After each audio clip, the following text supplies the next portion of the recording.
Hello mga mamshi, akalain nyo yun, besperas na kaagad bukas ng bagong taon. Sadyang napakabilis nga talaga ng mga araw. Ngayong hapon nga ay pumunta ako dito kay La Mama at naabutan ko nga ito pamaking ko sobrang ma-cute. Sabi nga daw ni Kim ay sumama nga ako kay La Mama dahil pupunta nga kami dun sa may niyugan dahil kukuha nga kami ng buko para dun sa gagawin namin na buko pandan bukas. Dahil nga tayo ay piling vlogger ay kailangan palagi natin dala itong ating cellphone stand. Dala na nga rin kami pangkayo dahil dun na nga namin kakayurin yung mga buko na makukuha namin. Dahil mabigat pa nga kung amin pa nga iaahon isa-isa. Lapit lang din naman mga mamshi pagkukuhaan namin ng buko, yun nga lang ay medyo labak-labak pa nga siya. Ito nga palang bahay na to mga mamshi ay bahay nga ng lola ko at dito nga kami nakatira dati nung wala pa nga kaming sari-sariling pamilya.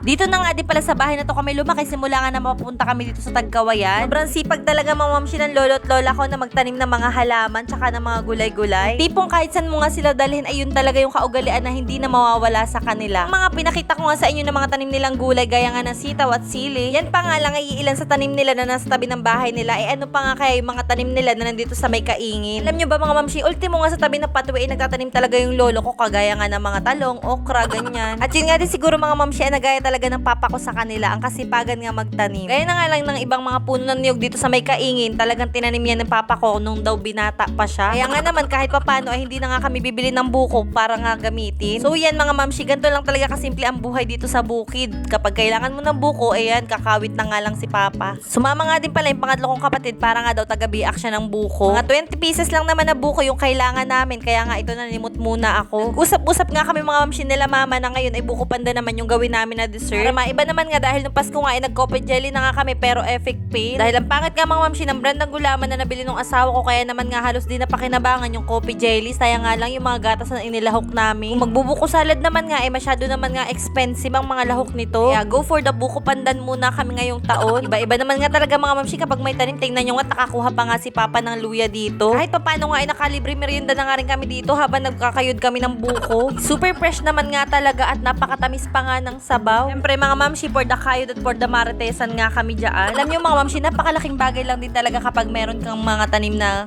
gulay, prutas, ganyan. Kapag andito ka talaga sa bukid, kapag meron ka mga tanim, hindi ka magugutom o hindi ka mamumroblema na kung anong iuulam mo. Dahil pipitas ka na lang kung may tanim ka. Gaya nga ng ginagawa ni Papa, yung mga saging dito na namumunga, ibinebenta niya o binabiyahe niya sa bayan para meron siya mapagkakitaan. O diba talagang double purpose mga mamshi, may pang ulam ka na tapos meron ka pang pwedeng pagkakitaan. Sobrang sipag talaga dito ni Papa na magtanim-tanim. Ewan ko ba kung ba't hindi namin nagaya yun mga mamshi. O tingnan nyo nga, hindi ko alam kung saan ito sumuot at pagbalik nga meron ng hawak-hawak na napakadaming ang kalamansi na nakalobo-lobo pa sa bulsa niya. So, na nga mga mamshi, natapos na nga kami magkayod ng mura at napadami na nga ang kwento ko rin sa inyo dahil wala na nga akong masabi. Naman nga siguro wala halos nanonood ng vlog ko dahil wala kwenta nga mga pinagsasabi ko. Charot. Dahil nga may mga nyog kami na nakawit, ayun nga binuhat na nga ng kapatid ko para nga hindi naman nga masaya. Bakit na nga rin kami kaagad-agad dito sa may bahay nila inay. Medyo mapagod nga rin mga mamshi, haro Diyos ko. Pinadala nga sa akin mga mamshi nila papa itong nyog nga na nabuksan namin doon dahil ipakain nga daw sa baboy. Para naman nga daw hindi masayang at nagulat talaga ako mga mamshi dun sa baboy na nandito sa may gilid dahil pagkahagis ko nga ng niyog dito sa isang baboy ay hala susunggaban ako mga mamshi. Kahit mga nakakulong yan hala grabe nakakatakot. Pakalaki talaga kasi mga mamshi, akala mo mga nga. Sunod na lang ulit na video. Bye!